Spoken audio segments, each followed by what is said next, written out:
It was almost 2 years ago that I started work on a small log cabin in the northern Canadian bush.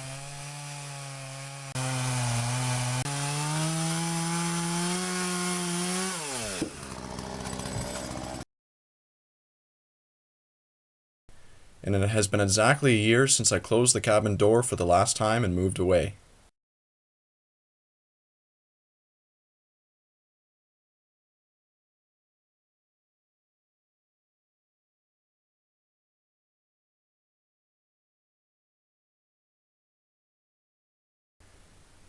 Finally, I got the chance to return, and I am anxious to see how the cabin has fared the last 4 seasons on its own.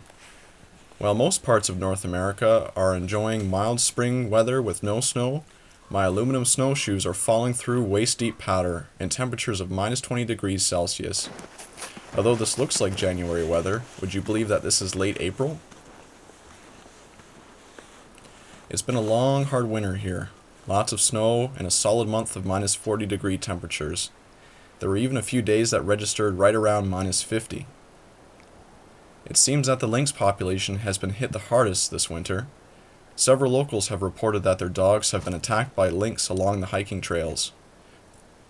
Normally, lynx avoid this sort of contact with bigger dogs and humans, but the prolonged cold temperatures have forced them to make desperate decisions. It wasn't far from here that I spotted a mother lynx and her 2 cubs last year. And of course, I didn't have my camera ready at the time. On my way into the cabin, yet another lynx had silently stalked behind me for a short distance, but it eventually turned off my path and took a different direction. And I wouldn't have noticed it at all if it weren't for the footprints it left behind over my fresh tracks. In building the cabin, I wanted it to be simple for 2 reasons. Number 1, because of the cabin's location, I knew that I'd be having to do everything by hand. Getting the equipment and supplies in, moving and hoisting the logs would all have to be done with good old-fashioned manpower.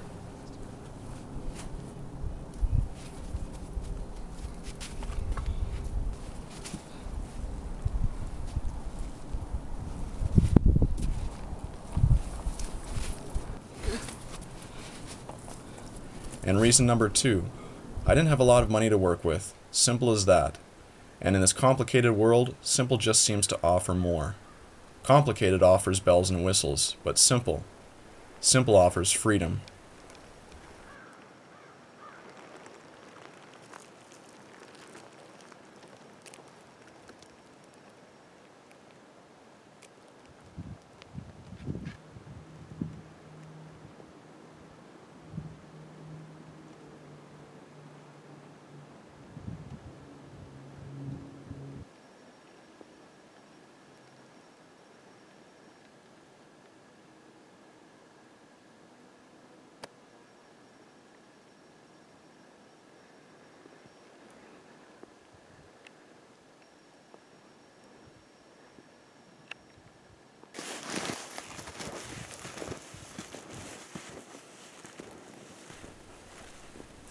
Although some would argue that this cabin wasn't built to code, it is still perfectly legal.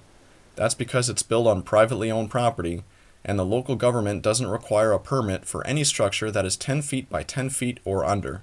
And this log cabin just so happens to be exactly 10 feet by 10 feet.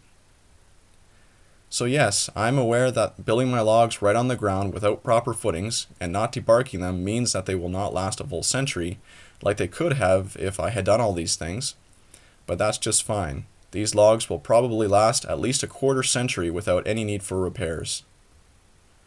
And so far, the cabin has settled and dried out quite nicely, and the bottom rows don't show any signs of rotting in the near future.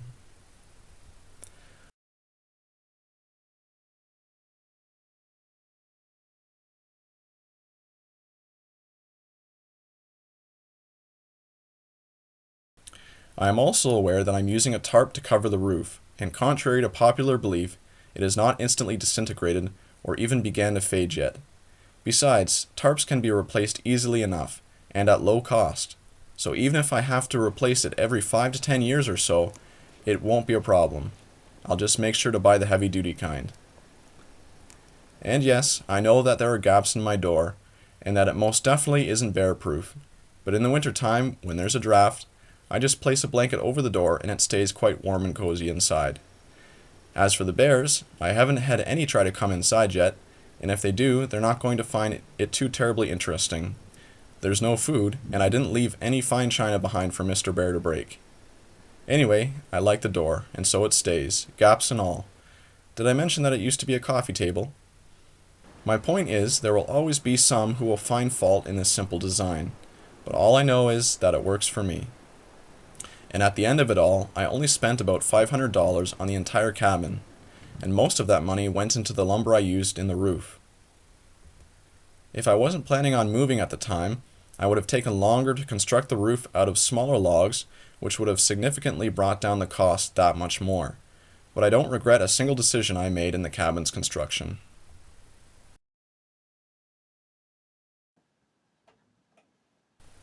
Upon entering the cabin, I could see signs that there had been a visitor in my absence. A couple wads of insulation along the top logs and a pile of pine nuts on the shelf told me that a squirrel had stopped by for a visit at some point. Oh well, no harm done. It wasn't anything that 15 minutes of dusting couldn't fix.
When I stepped back outside, I was surprised to see an old friend.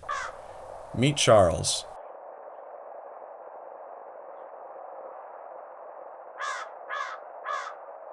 When I first started building the cabin, Charles would always fly past between 10:30 and 11:30 a.m. every morning.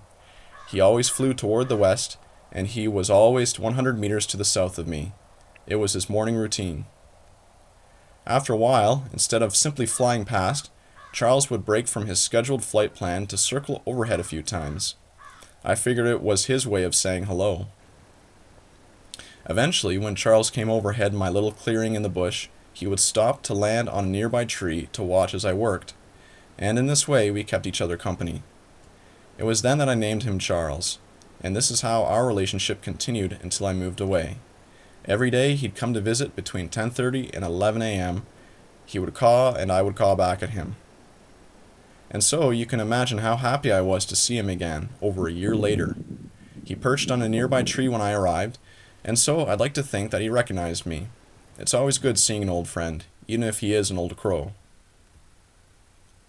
So what started me on this simple cabin project?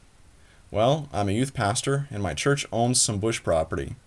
And so I figured building a log cabin on the property would be a great project for my youth group to work together on.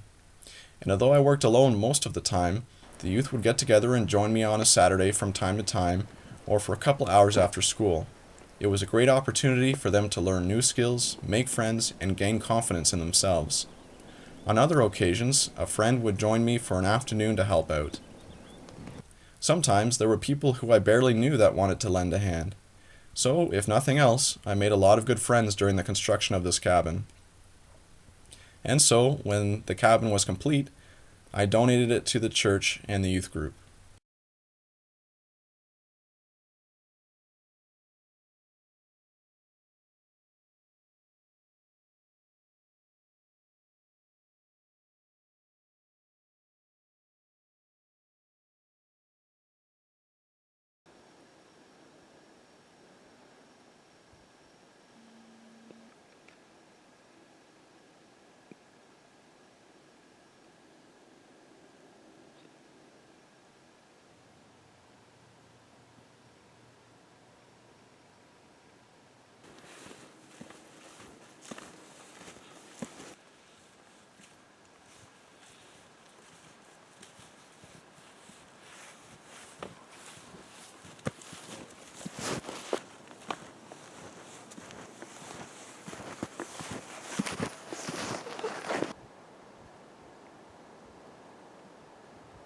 Someday I'll build my own log cabin, but a piece of me will always be with this one, tucked away somewhere in the northern Canadian wilderness.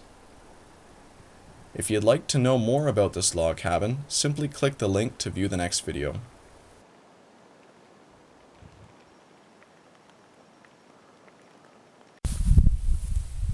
If you like today's episode, anything to do with log cabins, survival, or wild edibles, then please feel free to subscribe. I'm the Outsider saying, until next time.